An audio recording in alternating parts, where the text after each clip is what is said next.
Ito na, good morning mga kababayan. Luzon, Visayas, and Republic of Mindanao. Province ni Digong, ang Netherlands. So ito po mga kababayan, ang ating pag-uusapan ngayon ay patungkol po dito sa senatorial slates ni Pangulong Bongbong Marcos. 11 na lang. So speaking of ganyan mga kababayan, according dito sa PNE News, ayan ito, PNE News nag-post na ang senatorial candidates ni BBM ay 11 na lang. So, speaking of 11 na lang, no? Sino nga ba dito ang tinanggal? Oo. So ito po mga kababayan, pag-usapan natin. According dito, no, sa nilagay ng PNE News sa kanyang page, so nakalagay dito Amy Marcos. Si Amy Marcos pala. Inilaglag ng kaniyang kapatid sa senatorial slate ng Alyansa para sa bagong Pilipinas. Muling hindi binanggit ni Pangulong Ferdinand Bongbong Marcos Jr. ang pangalan ng kaniyang kapatid na si re-electionist Senator Amy Marcos sa pangangampanya ng Alyansa sa Bagong Pilipinas sa Laguna noong Sabado, Marso 23, 2025. So sa pagbibigay ng Pangulo ng mensahe, humihingi siya ng suporta para umano sa kanilang 11 senatorial aspirant. Sabi ni Pangulong Bongbong Marcos, huwag nating gawing alyansa lamang nitong 11 na kandidato na tumatakbo bilang senador na kasama sa alyansa. Samahan niyo po kami, sabi ni Pangulong Bongbong Marcos. Dagdag pa niya, magsama-sama po tayo. Magtulungan po tayo, mag-alyansa po tayo muli upang labanan ang kahirapan, upang labanan ang krimen, upang labanan ang mga drug lord na pumapasok dito sa Pilipinas. Matatandang na unang hindi banggitin ni PBBM ang pangalan ni Senador Amy Marcos sa pangangampanya nila sa Cavite noong Marso 21 matapos pangunahan ng senadora ang imbestigasyon ng Senado sa umano'y illegal na pag-aresto ng International Criminal Court or ICC kay dating Pangulong Rodrigo Roa Duterte. Samantalang nilinaw naman ng senadora na wala raw problema sa kanya ang ginawa ng Pangulo dahil mas nakatutok aniya siya sa imbestigasyon para kay dating Pangulong Duterte. Nilinaw din ni Senador Amy Marcos Muto na hindi pa raw sila nagkakausap ng kanyang kapatid dahil sa mga nakaraang sa pagitan nilang dalawa. So ito po mga kababayan, ang nakalagay, wala po si Amy Marcos dyan. Sa naturang pangangampanya nila sa Laguna. At yung sa Cavite naman po ay hindi rin po binigkas ni Pangulong Bongbong Marcos ang pangalan ni Amy, ang kanyang kapatid. So ito mga kababayan, nakalagay naman dito, senatorial slate ni PBBM 11 na lang.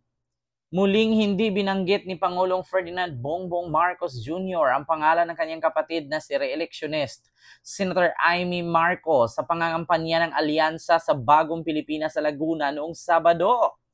Nako po mga kababayan. Alam nyo, sa totoo lang mga kababayan, ako bilang isang vlogger, content creator, YouTuber, meron naman po siguro akong rights na mag-react. Para sa akin kasi mga kababayan, kahit kayo po, no, or kahit sino naman po siguro na may mga kapatid dyan na instead, ikaw, kapatid mo presidente, dapat suportahan mo. Hindi yung kapatid ka ng presidente pero ikaw pa yung nanguna. Di ba? Ikaw pa yung nangulo para masira ang kapatid mo. So, kung ikaw ba naman ang nasa posisyon ni Pangulong Bongbong Marcos, tinusok ka na. Dinahandahan kang tusukin sa tagiliran. ngingiti ka pa ba?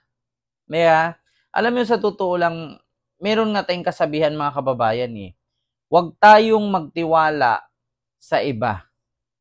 Maskin kapatid mo, kaya kang traidorin yan pagdating sa power at sa posisyon.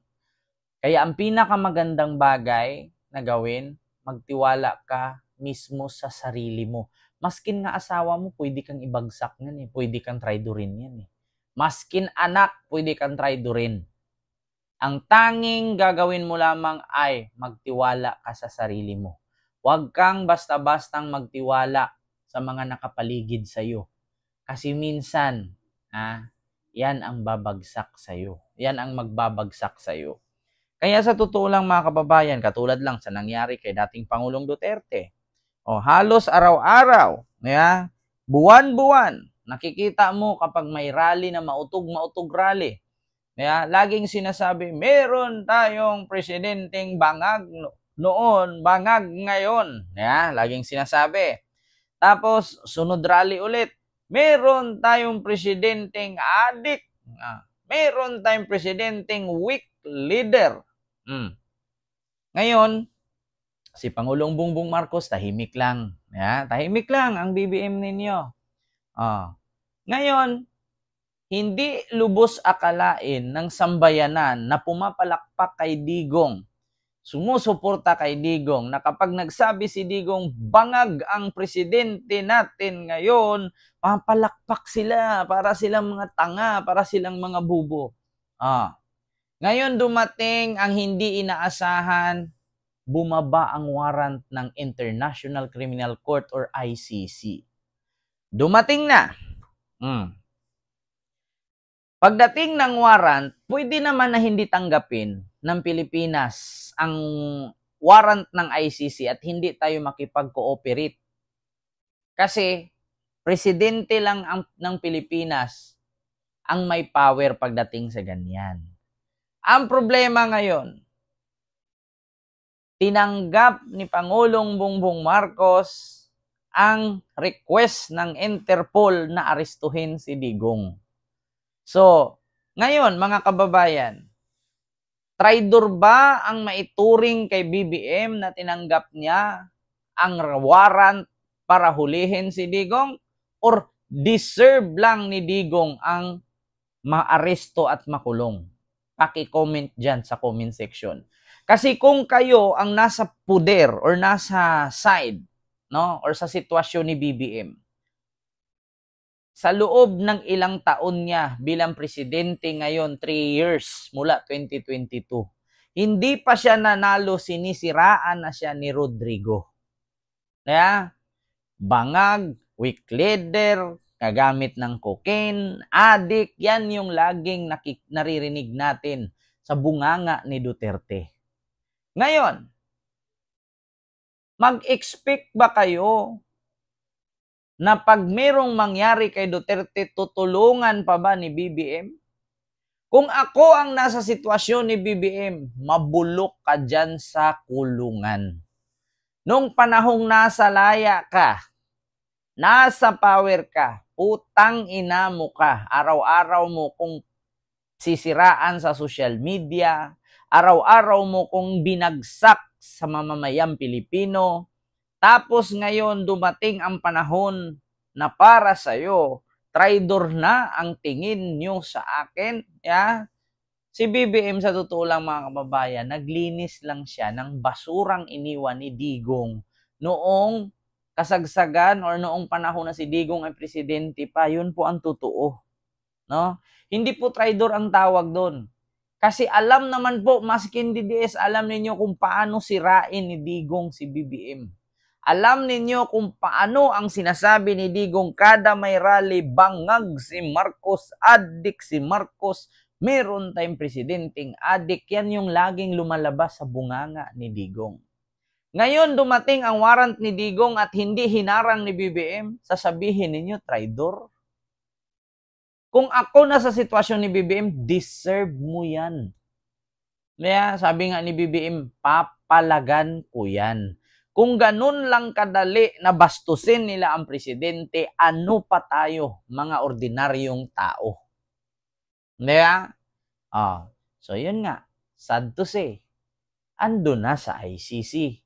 Uuwi man si Duterte dito, straight ang paa.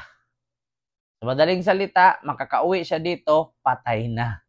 So, yun lang mga kababayan. Kasi actually, according sa pagkarinig ko kay Attorney Conte, kung sakali na yung kaso ni Duterte na 4 na pinataw sa kanya, 4 na kaso patungkol sa crimes against humanity, na patunayan lahat yon, 130 years old si Digong manatili sa ICC facility or sa silda ng ICC. Ang tanong, aabot pa siya ba ng 2027 o 2026? Yun ang malaking tanong ngayon ng taong bayan. Aabot pa ba ng 2026 si Digong? So yun lang mga kababayan. 11 na lang ang mga senador ni BBM. So si Aimee, klarong-klaro, tinanggal na. See you next vlog. God first. Thank you.